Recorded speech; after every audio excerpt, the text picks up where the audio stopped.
Russian public policy and policymakers.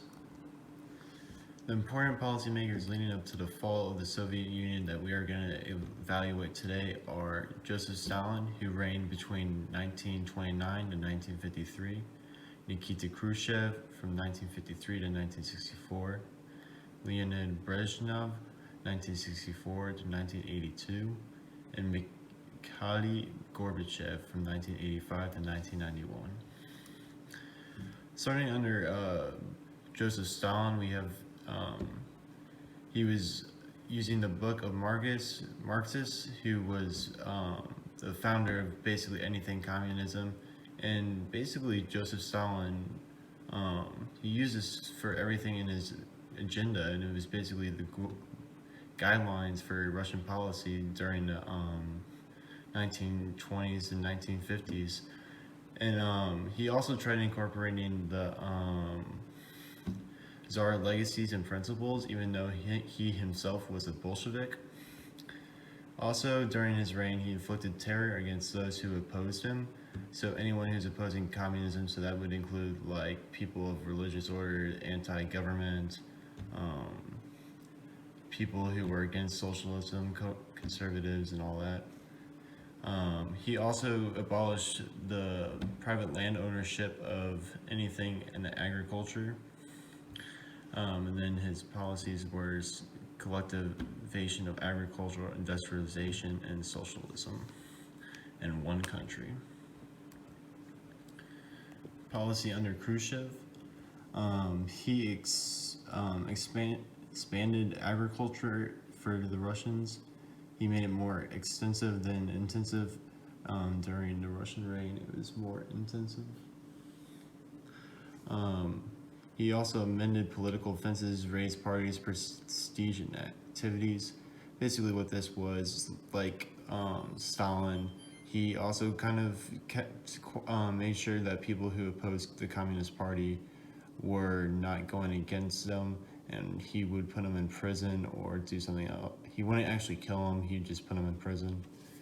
He also helped out the peasant class because he himself was also raised in a peasant class, and he rose up to the high class and elites.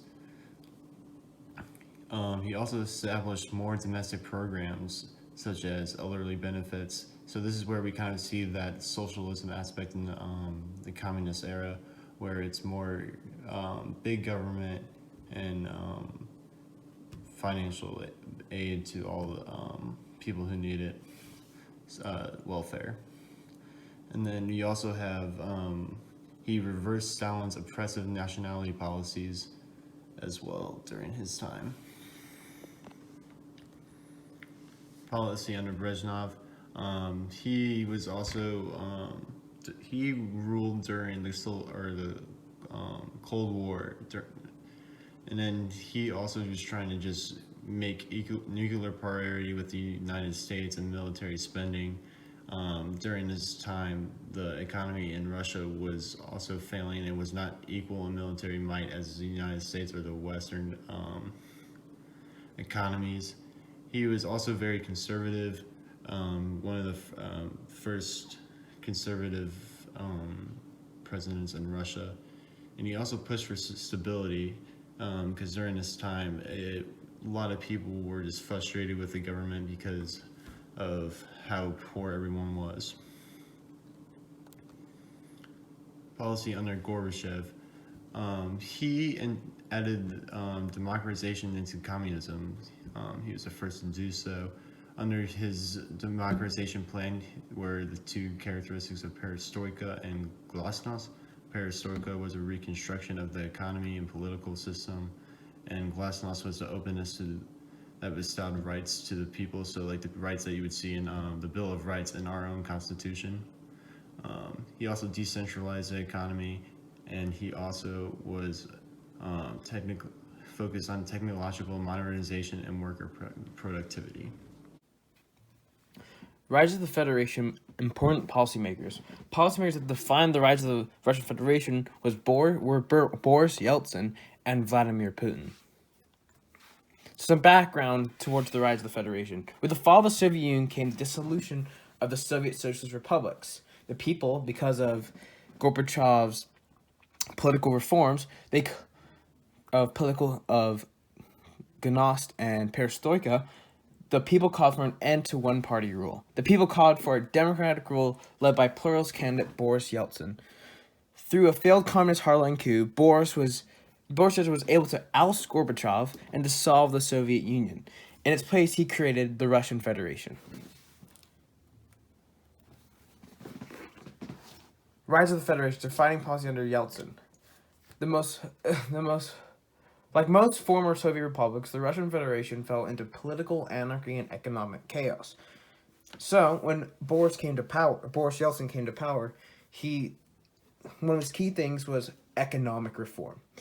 Through that, the economy plagued Gorbachev during the end of the Soviet Union, and Boris Yeltsin did not want the same thing to happen to the new Russian Federation. So he pushed to change the Russian economy from a command economy of the Soviet era to a market-based one. And he had the implementation of macroeconomic stabilization as a way to control inflation. And he drove for the privatization of Russian industry that indirectly led to the rise of oligarchs that would buy up these privatizations. Even though these economic reforms were made to help the Russian Federation, the implementation of macroeconomic stabilization as a way to control inflation actually hurt the Russian economy as hyperinflation rose and the strength of the ruble fell, and there was a lot of economic and political turmoil that came from this. Another thing that Boris changed was the political and social reform within the country. He held a divide and rule strategy. He adopted a policy that divided the legislative branches and the people into many different hyper-pluralist parties that none of them could be united, and if through dividing them, none of them would have majority to overthrow him, so he would rule over them. And also the implementation of a new constitution. He took power away from the legislative branches and gave them to the executive branches, because it was hard for him to implement economic reforms without passing through the old Soviet era Congress of the People's Deputies. So through the new constitution, he separated the branches into two legislative bodies, the State Duma and the Federation Council. He also during the 1993 Constitution crisis, as seen in the picture above, when the Russian White House was bombarded by the military because the legislative branches were trying to impeach Boris for him trying to strangle political power over the legislative branches and strengthen the executive. So even though they tried to impeach him, he still had the control of interior ministries and also, most importantly, the military. And so he started to shell the Russian White House, and he was able to break through, and he suppressed opposition and the media from seeing all of this. And this set a precedent that his successor, Vladimir Putin, followed. So, essentially, the rise of the Federation was, and the fighting process was under Putin. Putin was seen as a Russian savior, and this is because of his political and economic reform. Putin secured the passage of bills that reformed the tax, judicial, labor, and bankruptcy systems within the Russian government. Putin was able to create policy consistency and political stability through giving those within legislation a stable job, unlike his predecessor Boris, that would constantly change ministers, and it was very unstable within the government. Putin also attempted to reduce the number of political parties, as through Boris he had held a strategy of